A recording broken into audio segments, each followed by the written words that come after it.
మరి ఆంధ్రప్రభ జిల్లా చీఫ్ అయినటువంటి మరి అక్బర్ గారికి మరి ఆయన నిజాలు నిర్భయంగా రాస్తూ మరి నిజాలు నిర్భయంగా రాస్తున్న వారికి మరి అతను ఏం చేసుకోలేనటువంటి పరిస్థితులలో అతని బండిని 2 వీలర్ను అర్ధరాత్రి కాడ మరి దాన్ని పాడు చేయడము, దాన్ని పగలగొట్టడము ఇది దేనికి సంకేతం అని చెప్పేసి కూడా రాయలసీమ కమ్యూనిస్ట్ పార్టీగా మేము ఇవాళ డిమాండ్ చేస్తాము.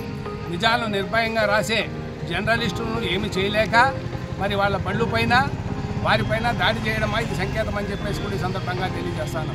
ఒకటి కూడా మేము చెప్పేది ఏమంటే అధికార పార్టీ కావచ్చు, ప్రతిపక్షం కావచ్చు, ఈ దాడులు మానుకోండి.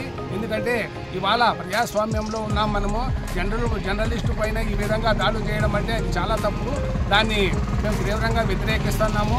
వారు ఎంతటి వాడైనా కానీ మరి దోషులను గుర్తించి వాళ్ళని కఠినంగా శిక్షించాలని చెప్పేసి కూడా రాయలసీమ కమ్యూనిస్ట్ పార్టీగా ఇవాళ మేము డిమాండ్ చేస్తా ఉన్నాం.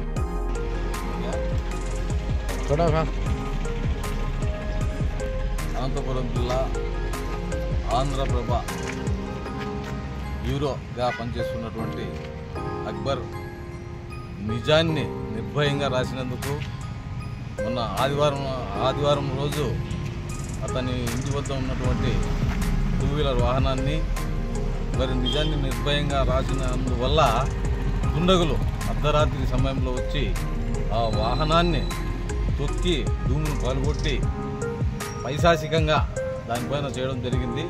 దీనిపైన వీడియోలు కూడా స్పష్టంగా కనపడుతున్నాయి. మరి నిజాన్ని నిర్భయంగా రాస్తే మరి హెచ్చరిక చేసినట్లా అని చెప్పేసి రాయలసీమ కమ్యూనిస్ట్ పార్టీగా మేము ఈరోజు డిమాండ్ చేస్తున్నాం. మరి విలేకరులకు భద్రత లేకుండా పొలిటికల్గా టీడీపీ కావచ్చు, లేదంటే ఏ పార్టీ అయినా కావచ్చు, వీళ్ళకి అవన్నీ లేకుండా ఏ వార్త అయినా కూడా నిజంగా నిర్భయంగా రాస్తే మీరు ఈ విధంగా భయభ్రాంతులకు గురి చేస్తూ వాళ్లకు హెచ్చరిక చేసినట్టు కూడా మాకు కనిపిస్తోంది. వాళ్ళు ఎంతటి వారైనా కూడా ఆ వీడియో ఆధారంగా వాళ్ళ దుండగులను పట్టుకొని శిక్షించాలా.